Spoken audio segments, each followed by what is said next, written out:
नमस्कार, आप देख रहे हो रफ्तार मीडिया और मैं आपके साथ प्रियंका मलिक हाजिर। उत्तराखंड की तमाम छोटी बड़ी खबरें लेकर खबरों का रुख करेंगे, लेकिन सबसे पहले एक नजर हेडलाइंस पर। विजय दिवस के मौके पर सीएम धामी ने शहीद जवानों को दी श्रद्धांजलि। सेना भर्ती की तैयारी कर रहे युवाओं के लिए की घोषणा, भोजन भत्ते में किया इजाफा। हरिद्वार में शत्रु संपत्ति के मामले पर सीएम धामी का बड़ा बयान, दोषियों को नहीं बख्शेगी सरकार, विपक्ष ने साधा निशाना, प्रदेश को दीमक की तरह कर रहे खोखला। राम भरोसे चल रहे पहाड़ों में सरकारी स्कूल, 2 शिक्षकों के कंधों पर उत्तरकाशी के प्राथमिक विद्यालय की जिम्मेदारी, नौनिहालों का भविष्य सुधारने की हो रही खानापूर्ति। और उधम सिंह नगर में बदहाली के आंसू बहा रहे अमृत सरोवर, लाखों रुपए की लागत से बने सरोवर बन चुके हैं कूड़ादान, अधिकारी नहीं ले रहे संज्ञान। हेडलाइंस के बाद बुलेटिन में खबरें विस्तार से। विजय दिवस के मौके पर मुख्यमंत्री पुष्कर सिंह धामी ने देहरादून के गांधी पार्क स्थित शहीद स्मारक पर शहीद जवानों को श्रद्धांजलि दी और इस मौके पर सीएम धामी ने सेना की भर्ती के लिए तैयारी कर रहे युवाओं के भोजन भत्ते को 80 रुपए से बढ़ाकर 225 रुपए करने की घोषणा की। सीएम धामी ने कहा कि भारतीय सेना ने हमेशा अपने दुश्मनों को लड़ाई में शिकस्त दी है। आपको बता दें कि साल 1971 में भारत की सेना ने पाकिस्तान को घुटनों पर झुका दिया था। पाकिस्तान के 93,000 सैनिकों को आत्मसमर्पण करने पर मजबूर किया गया था और हर साल इस दिन को विजय दिवस के मौके पर मनाया जाता है। विजय दिवस के इस आज देश के लिए उत्सव का भी दिन है, क्योंकि 16 दिसंबर 1971 को भारत की सेना ने अदम्य साहस, वीरता और पराक्रम का परिचय दिया और एक इतिहास बनाया, जिसमें 93,000 से भी अधिक सैनिकों को पाकिस्तान के आत्मसमर्पण करने के लिए मजबूर कर दिया। ये द्वितीय विश्व युद्ध के बाद सबसे बड़ा समर्पण था। तो उन सभी वीर शहीदों को, सैनिकों को, योद्धाओं को हम नमन करते हैं, उनको श्रद्धांजलि व्यक्त करते हैं और उनको भी स्मरण करते हैं जिन्होंने इस वीरता इसमें अपना अहम योगदान दिया। एक घटना हुई थी जो कि आजकल शायद वो हाथ हमारे उतने नहीं बंधे हुए। थोड़ा सा डिस्प्यूट हुआ था बॉर्डर पर, तो उनका एक हवलदार आया था, उसने कहा था आपको फायर खोलने के लिए दिल्ली से चाहिए सैंक्शन, मेरी जेब में है। उसने जाके फायर खोला, हम लोगों ने जवाब दे दिया ठीक है। उसी टाइम हमने दिल्ली से नहीं वहीं से कर दिया, कि उसको बता तो दिया था, लेकिन उस टाइम थोड़ा सा रेस्ट्रिक्शन था, अब नहीं। पूरा देश आज विजय दिवस मना रहा है। 1971 में पाकिस्तान सेना ने भारतीय सेना के आगे समर्पण किया था। दुनिया के सैन्य इतिहास के इस सबसे बड़े आत्मसमर्पण के पीछे भारत के पहले फील्ड मार्शल सैम मानेकशॉ थे। भले ही हम युद्ध में जीत का जश्न मना रहे हो, लेकिन राजधानी देहरादून में सैम बहादुर की एक निशानी खत्म होने की कगार पर है। कैसे सैम बहादुर की ये निशानी समय के साथ खत्म होती नजर आ रही है, ये बता रहे हमारे संवाददाता मनीष रंगवाल।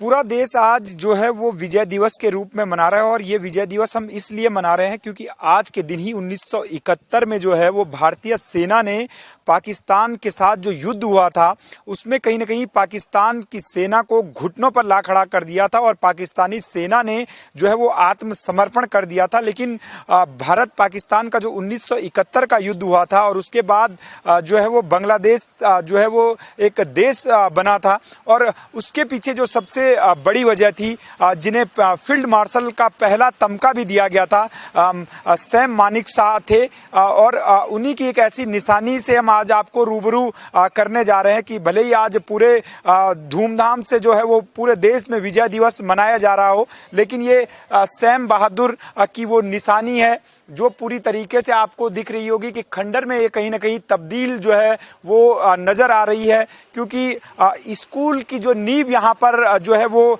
सैम बहादुर ने रखी थी और तमाम बच्चे यहाँ पर जो है वो पहले पढ़ा करते थे और अभी भी पढ़ रहे हैं। लेकिन जो चिंता की बात है वो चिंता की बात ये है कि आज ये स्कूल जो है बंद होने की कगार पर आ चला है और जो ये स्कूल के आप कंडीशन देख रहे होंगे बेहद खस्ता हाल इस स्कूल के हैं और कहीं ना कहीं सीधे तौर से आप देख रहे होंगे कि जो ये सामने जो बोर्ड यहाँ पर लगा हुआ है, इस स्कूल की जो नींव रखी थी वो जो है सैम मानेकशॉ ने रखी थी और पहले फील्ड मार्शल वो देश के थे और उन्हीं की जो सटीक रणनीति और उनका जो जज्बा था, द्वितीय विश्व युद्ध में जो आत्मसमर्पण कराने की बात हो या भारत पाकिस्तान के बीच जो युद्ध हुआ था 1971 में, उसमें पाकिस्तानी सेना को आत्मसमर्पण कराने की बात हो, सैम बहादुर ने काफी महत्वपूर्ण भूमिका निभाई थी। और आप देख सकते हैं कि अगर इसकी छतों की तरफ भी आप जाएंगे तो क्या हालत इस स्कूल की यहाँ पर हो रखी है।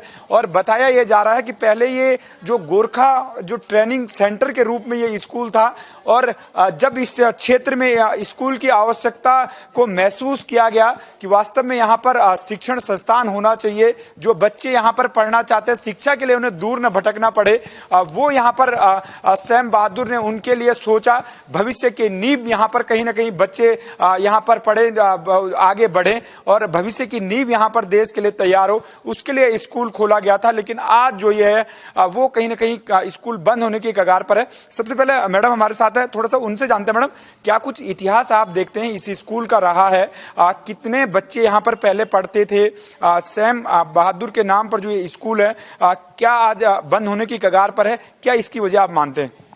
दरअसल ये स्कूल बहुत हमारे जो first field marshal lieutenant general Sam Manekshaw है उन्होंने ही इस स्कूल की नींव रखी थी और हमें बहुत गर्व है कि इस स्कूल में हम लोग पढ़ाते हैं और हमारे बच्चे शिक्षा लेते हैं।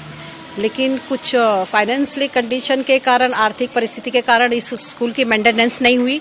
दिन प्रतिदिन स्कूल की हालत खराब होती गई और यहाँ पर कोई टीचर भी कंप्लीट नहीं है, पूरा स्टाफ कंप्लीट नहीं है। हम लोग के मात्र 3 टीचर है और सब्जेक्ट टीचर पूरे ना होने के कारण फिर धीरे धीरे बच्चे भी हमें कम होते गए। कितने 3 टीचर यहाँ पर हैं, कितने बच्चे यहाँ पर अभी पढ़ रहे हैं? और पहले आप कह रहे थे कि 3000 से ज्यादा बच्चे यहाँ पर पढ़ते थे, 30-35 टीचर हुआ करते थे, तो लगता है कि सरकार की कहीं लापरवाही रही है, उस वजह से जो है वो स्कूल बंद होने की कगार पर है? जी, लापरवाही तो क्या कहें, लेकिन ये कि इस स्कूल की तरफ ध्यान नहीं दिया गया है ज़्यादा इसकी मेंटेनेंस के लिए। और जो हमारे बच्चे की आर्थिक परिस्थिति भी ठीक नहीं है तो पूरा सपोर्ट नहीं मिलता है इनको। जो हमारे से जो भी हो बंद पड़ता है तो हम लोग थोड़ा बहुत जो भी कर लेते हैं इन बच्चों के लिए। और मोस्टली ये शिक्षा के लिए यहाँ आते हैं तो इनको शिक्षा हम सब सब्जेक्ट में पूरे ना स्टाफ होने के कारण कंप्लीट नहीं दे पाते हैं उन्हें, और एक साथ 3-3, 4-4 क्लास चलानी पड़ती है, कई बार ऐसी नौबत आती है। स्कूल में देख रहा हूँ अमूमन जो क्लासरूम होते हैं वो इतने बड़े होते नहीं हैं। जैसे कि आप बता रहे थे कि ये पहले गोरखा ट्रेनिंग सेंटर था, क्या आपको लगता है 3 मंजिला ये जो इमारत है पहले ही बन चुकी थी या उसके बाद निर्माण हुआ? क्या कुछ इसका इतिहास है? वैसे जहाँ तक मेरे नॉलेज में ये निर्माण पूरा हो चुका था। तो पहले गोरखा जो सैनिक होते थे उनकी ट्रेनिंग होती थी, लेकिन बाद में यहाँ बच्चों की काफ़ी संख्या बढ़ने के कारण, यहाँ विद्यालय नज़दीक ना होने के कारण बहुत घंटाघर से काफ़ी 5-5, 6-6, 8-8 किलोमीटर से बच्चे यहाँ पढ़ने के लिए आते थे। तो उनको शिक्षा अवेलेबल हो इसलिए इसका उद्घाटन इस स्कूल के लिए ये स्कूल दिया गया, विद्यालय ये बिल्डिंग स्कूल को दी गई। और बच्चे भी हमारे साथ मौजूद हैं, उनसे पूछते हैं कि आखिरकार किस तरीके से वो देखते हैं, कितना गर्व महसूस करते हैं, क्योंकि प्रथम फील्ड मार्शल ने जिस स्कूल की नींव रखी थी उसमें उन्हें पढ़ने का मौका मिल रहा है। किस तरीके से आप देखते हैं? नाम क्या आपका? अनुष्का। किस तरीके से अनुष्का आप देखते हैं कि इस स्कूल में पढ़ने का आपको सौभाग्य मिला है और लग रहा है कि अगले साल से जो ये स्कूल है वो बंद हो जाएगा, फिर आपको दूसरे स्कूल में शिफ्ट किया जाएगा, तो कितनी खुशी होती है कि यार जिस स्कूल की नींव जो प्रथम फील्ड मार्शल थे उन्होंने रखी थी उसमें आपको पढ़ने का मौका मिल रहा है? हमें बहुत गर्व महसूस होता है, जिन्होंने पाकिस्तान की सेना को घुटनों पर ला दिया था, हमें उस स्कूल में पढ़ने का मौका मिल रहा है। लेकिन हमें थोड़ा इस वजह से अनलकी फील होता है क्या वो स्कूल शिफ्ट हो रहा है, हमें कहीं और जाना पड़ेगा। तो आप देख सकते हैं कि कहीं ना कहीं मायूस भी बच्चे हैं, क्योंकि जिस स्कूल की नींव प्रथम फील्ड मार्शल ने रखी थी वो स्कूल अगर बंद होने जा रहा है तो कहीं ना कहीं अनलकी भी बच्चे अपने को मान रहे हैं। आपका नाम क्या है और क्या आपको लगता है जो ये स्कूल बंद होने के कगार पर है उसको लेकर क्या कहेंगे? मेरा नाम आयुष है। मुझे काफ़ी अनलकी फील होता है क्या जिस सैम बहादुर सिंह ने हमारे लिए यहाँ पे स्कूल बनवाया था, हम इस पर ये शिफ्ट होने वाला है अगले साल तक। आप क्या कुछ कहेंगे इस चीज को लेकर? कितना गर्व महसूस हो रहा है कि अभी अभी इस स्कूल में पढ़ रहे हैं? मेरे को तो बहुत गर्व फील हो रखा है कि मैं इस स्कूल में पढ़ रहा हूँ जिसे वो सैम बहादुर जी ने बनवाया था इसे, और जिन्होंने पाकिस्तान की सेना को भी वो घुटनों पे ला दिया था, इसलिए। और अब हमें कहीं और जाना पड़ेगा इस स्कूल से निकल के। ये स्कूल इतना अच्छा है। क्या सरकार से गुजारिश रहेगी आपकी कि वास्तव में जो है वो आपको इसी स्कूल में पढ़ने दिया जाए, शिफ्ट न किया जाए, और एक गौरव जिस स्कूल का रहा है वहाँ आपको पढ़ने का मौका मिले? Yes sir. सर ये सर स्कूल बस यहीं पे रहे, ये 12th तक हो जाए, हम लोग हमेशा यहीं पे पढ़ते रहो, इसमें ज़्यादा मतलब ज़्यादा वो हो जाए, टीचर्स ज़्यादा हो और बच्चे ज़्यादा हैं, सही हो जाए मतलब ये स्कूल अभी। अच्छा, लगता है कि जो टीचर यहाँ पर पूरे नहीं हैं तो पढ़ाई उस हिसाब से होती नहीं, क्योंकि 3 टीचरों के हवाले 8 क्लासें यहाँ पर हैं, या आपको लगता है कि थोड़ा सा अनलकी आप मानते कि टीचर नहीं है? Yes sir. सर ज़्यादा मतलब पहले थोड़ा सही था, जब पहले ज़्यादा थे टीचर्स, अब थोड़े कम हो गए, तो इसलिए थोड़ा वैसे मतलब वो अनलकी सा फील होता है। तो आप देख सकते हैं कि जो बच्चे हैं वो कहीं ना कहीं खुद को अनलकी यहाँ पर मान रहे हैं, और इसकी सबसे बड़ी वजह ये है कि एक तो सरकार ने इस स्कूल में जो है वो टीचरों की जो है वो नियुक्ति नहीं करवाई है, जिस वजह से जो ये स्कूल है वो आज बंद होने की कगार पर है। क्योंकि मुख्य शिक्षा अधिकारी से भी हमारी बातचीत हुई है और उन्होंने साफ तौर से कहा है कि जो सेना है, सेना इस स्कूल को जो है वो अपनी जमीन वापस लेना चाह रही है, और उसको लेकर जो है वो कागज की कार्रवाई होती है, उसकी जो प्रक्रिया है वो चल रही है। लेकिन अगर सेना को भी ये लगता कि वास्तव में स्कूल जो है वो ज्यादा बच्चे इसमें पढ़ रहे हैं, बेहतर भविष्य का निर्माण यहाँ से हो रहा है, तो शायद जो है वो सेना भी ये न कहती कि आप हमारे जो जमीन है या जो बिल्डिंग है उसको वापस करिए। लेकिन सबसे बड़ा दुर्भाग्य ये है कि आप ठीक यहाँ से देख रहे होंगे कि ये मुख्यमंत्री आवास की बिल्डिंग है जो यहाँ पर है, और मुख्यमंत्री आवास से सटा हुआ ये स्कूल है, और इससे आप अंदाजा लगा सकते हैं कि कहीं ना कहीं जो है किस तरीके से हमारा जो सरकारी तंत्र है, एक तरफ जहां मुख्यमंत्री आवास है और उसी के बगल में जो स्कूल है उस पर शिक्षा की बड़ी बड़ी बातें होती हैं, और शिक्षा मंत्री धन सिंह रावत भी बड़े बड़े दावे करते हैं। लेकिन सीधे तौर से देखा जाए तो इस स्कूल का दुर्भाग्य एक तो जो है वो घटती छात्र संख्या है, दूसरा सबसे बड़ा जो दुर्भाग्य है वो ये है कि उत्तराखंड सरकार के द्वारा जो अशासकीय स्कूलों में शिक्षकों की नियुक्ति पर रोक लगाई गई है, उस वजह से जो बच्चे हैं वो यहाँ पर जो है उनको यहाँ पर शिक्षक नहीं मिल पा रहे हैं, और कहीं ना कहीं जो ये बच्चों का भविष्य है वो कहीं ना कहीं अंधकार में भी इसलिए है कि उन्हें ये पता नहीं है कि अगले साल वो किस स्कूल में पढ़ेंगे। और सीधे तौर से देखा जाए तो कहीं ना कहीं जो सीधे तौर से देखा जाए तो जो छात्रों के लिए सरकार जो है वो शिक्षक उपलब्ध नहीं करवा पा रही है, ये एक बड़ी जो है वो कमजोरी सरकार की भी मानी जाएगी। और निश्चित तौर से जो पहले फील्ड मार्शल रहे हैं, सीधे तौर से उनके नाम पर जो ये स्कूल है उनकी ये निशानी है, उन्होंने इसकी आधारशिला रखी है, और सैम बहादुर की जो निशानी है वो ये बिल्डिंग जो है वो इमारत कहीं ना कहीं खुद को हमें भी कहीं ना कहीं गर्व महसूस इस स्कूल में आने को लेकर हो रहा है। लेकिन जिस तरीके से ये स्कूल अब बंद होने की कगार पर है वो कहीं ना कहीं एक सोचनीय विषय है कि आखिरकार क्या हालात रहे। इसको लेकर शिक्षा विभाग से लेकर सरकार को भी मंथन करना होगा कि आखिरकार पहले फील्ड मार्शल ने जो सपना इस स्कूल को लेकर सजोया था वो आज कहीं ना कहीं जो स्कूल है वो बंद होने की कगार पर है। कैमरा पर्सन संदीप त्यागी के साथ मनीष जंगवाल, रफ्तार मीडिया, देहरादून। हरिद्वार में शत्रु संपत्ति के मामले में विजिलेंस की कार्रवाई को लेकर मुख्यमंत्री पुष्कर सिंह धामी ने बड़ा बयान दिया है। सीएम धामी ने कहा कि हरिद्वार की शत्रु संपत्ति के मामले की जांच चल रही है, इसमें जो भी लोग दोषी पाए जाएंगे उनके खिलाफ सख्त कार्रवाई की जाएगी, चाहे इसमें फिर कोई अधिकारी हो या फिर कोई अन्य व्यक्ति। देखिए, हमने पहली बार इस प्रकार के प्रयासों को शुरू किया है कि जो भी गड़बड़ियां हैं किसी भी स्तर पर होंगी तो उसकी जांचोपरांत जहां पर भी अगर ऐसे मामले पाए जाते हैं जिसमें गड़बड़ियां हुई हैं, कहीं पर भ्रष्टाचार हुआ है, तो उस पर कार्रवाई होगी, और कार्रवाई नहीं होगी, कड़ी कार्रवाई होगी।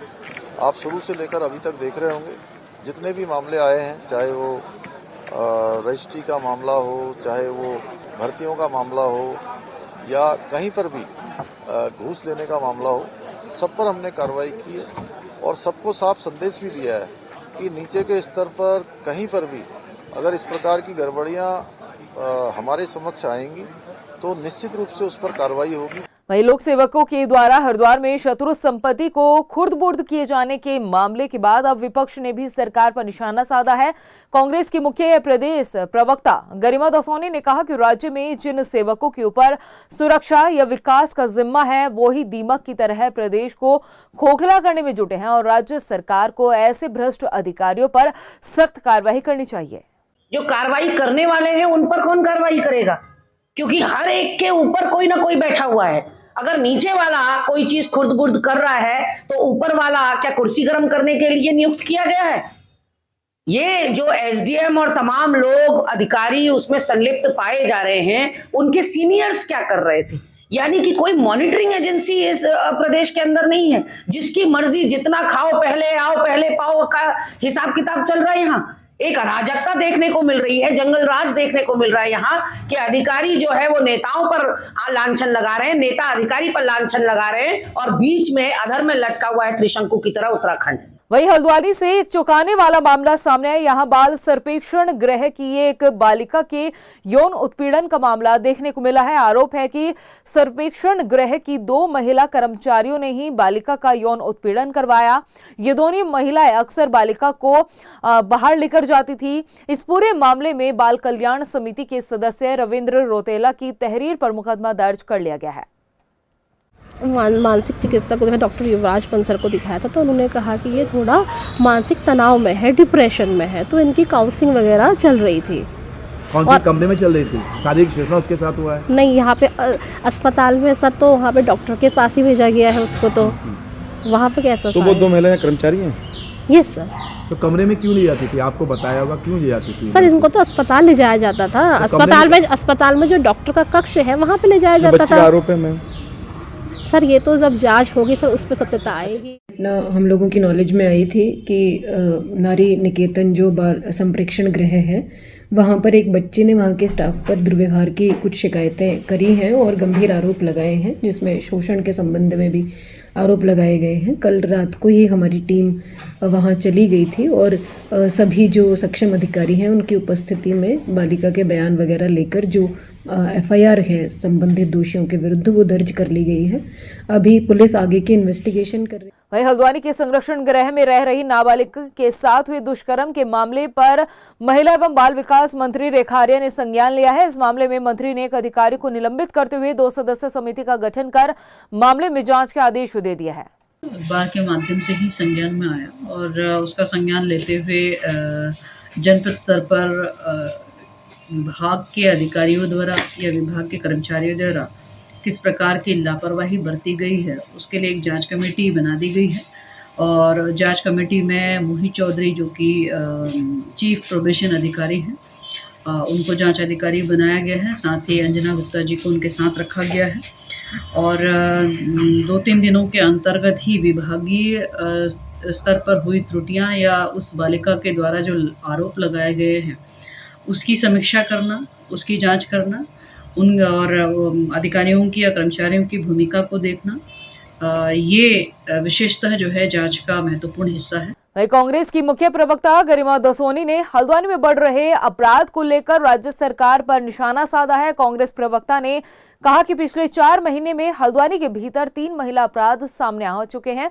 लेकिन कार्रवाई के नाम पर सिर्फ खानापूर्ति की जा रही है। अपराध के बढ़ते मामलों पर सरकार को सख्त एक्शन लेना चाहिए। हल्द्वानी के संरक्षण गृह में एक नाबालिग बच्ची ने यह शिकायत की है कि कई दिनों से उसके साथ दुष्कर्म हो रहा है और दुष्कर्म करवाने के लिए वहीं की संरक्षण गृह की 2 महिलाएं जिन्होंने मातृशक्ति को शर्मसार किया है, वो 2 महिलाएं इस नाबालिग बच्ची को कहीं ले जाती थीं और वहां उसके साथ लगातार कई दिनों से दुष्कर्म हो रहा है। तो ये देवभूमि उत्तराखंड के लिए एक बड़ी शर्मसार करने वाली घटना है कि हल्द्वानी जिले में अगर कुछ हो रहा है, प्रॉपर हल्द्वानी में पिछले 3 महीने में 3 बड़ी घटनाएं हो रही हैं जो उत्तराखंड को शर्मसार कर रही हैं, लेकिन न धामी सरकार चेत रही है, न शासन प्रशासन सुनने को राजी है। बच्चों के उज्जवल भविष्य के लिए सरकार की तरफ से समय समय पर शिक्षा व्यवस्था में सुधार करने का दावा तो किया जाता है, लेकिन हकीकत इससे बिल्कुल परे नजर आती है। आज हम आपको उत्तरकाशी के एक ऐसे स्कूल की हकीकत बताने जा रहे हैं जहां छात्रों की संख्या तो 81 है, लेकिन उन्हें पढ़ाने वाले शिक्षकों की संख्या सिर्फ 2 है। ये खास रिपोर्ट देखिए। सुनिए शिक्षा मंत्री जी, स्कूल में एक ऐसी व्यवस्था, 81 छात्रों को पढ़ाते हैं सिर्फ 2 शिक्षक। भगवान भरोसे नौनिहालों का भविष्य, ऐसे कैसे पढ़ेगा उत्तराखंड? शिक्षा में सुधार, बच्चों के उज्जवल भविष्य के लिए नई योजनाओं की बातें तो खूब की जाती हैं, लेकिन असल में क्या इस पर काम किया भी जाता है? ये सवाल इसलिए क्योंकि जब आप स्कूल की तस्वीर देखेंगे, वहाँ के हाल से रूबरू होंगे, तो शायद आपको इसका जवाब मिल जाएगा। अब आपको बताते हैं उत्तरकाशी के एक ऐसे स्कूल का हाल जहां पढ़ने आते हैं 81 छात्र, लेकिन इन्हें पढ़ाने वाले शिक्षकों का भारी टोटा है, क्योंकि छात्रों की इतनी बड़ी संख्या पर महज 2 टीचर पढ़ाते हैं। इसी से आप अंदाजा लगा सकते हैं कि आखिर बच्चों को पढ़ाई के नाम पर कैसी खाना पूर्ति की जाती है। उत्तरकाशी के दूरस्थ क्षेत्र गाजड़ा पट्टी का प्राथमिक विद्यालय भड़कोट, जो सड़क से महज 10 मीटर की दूरी पर है, यहाँ हर रोज बच्चे अपने उज्जवल भविष्य के लिए आते तो जरूर हैं, लेकिन इन्हें पढ़ाने वाले शिक्षकों की भारी कमी है, जिसका अंदाजा बच्चे से पूछे गए सवालों के जवाब से आप लगा सकते हैं। बेटा राष्ट्रगान क्या है? राष्ट्रगीत वंदे मातरम। किसने लिखा है? कैसे? किसने लिखा वंदे मातरम?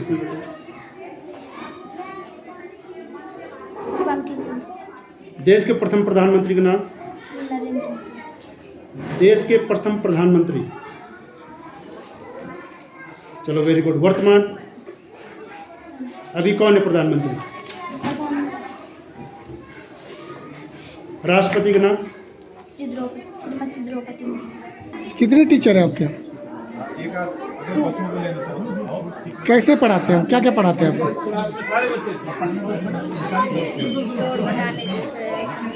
जो आता नहीं है वो पढ़ाते हैं।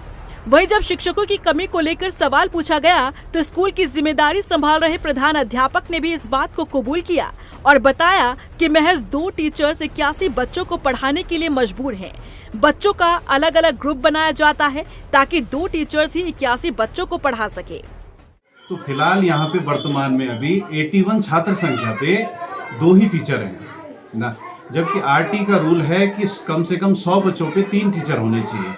तो हमें भी ये है कि कम से कम 1 टीचर यहाँ पे हो जाए तो ये काफ़ी है। सर कैसे मैनेज कर लेते हैं आप लोग इतने बच्चों? सर वो तो हम ग्रुप के माध्यम से, जैसे 2 क्लासों को इकट्ठा बिठाते हैं, उससे हम क्या करते हैं कि 2 क्लासों को एक साथ पढ़ाते हैं। वैसे अगली क्लास में मैडम है तो 2 क्लासों को साथ बिठा के हम आपस में मैनेज कर लेते हैं। अब आप इसी से अंदाजा लगा सकते हैं कि स्कूल में बच्चों को किस तरह से पढ़ाया जाता होगा। ये तस्वीर शासन प्रशासन में बैठे जिम्मेदार लोगों की आंखें खोलने के लिए काफी है, क्योंकि शिक्षा में गुणवत्ता और नौनिहालों के भविष्य की बातें तो खूब की जाती है, लेकिन ये तस्वीर बताती है कि जिम्मेदार लोग कितने संजीदा हैं। ऐसे में सवाल शिक्षा मंत्री धन सिंह रावत से है कि मंत्री जी, क्या इस तरह से शिक्षा व्यवस्था में सुधार की बात आप करते हैं? क्या यही है बच्चों के उज्जवल भविष्य को संवारने की नीति? और यदि यही हाल रहा तो फिर कैसे होगा पहाड़ का विकास और कैसे पहाड़ से रुकेगा पलायन? रफ्तार मीडिया के लिए उत्तरकाशी से पृथ्वी नेतानी के साथ ब्यूरो रिपोर्ट।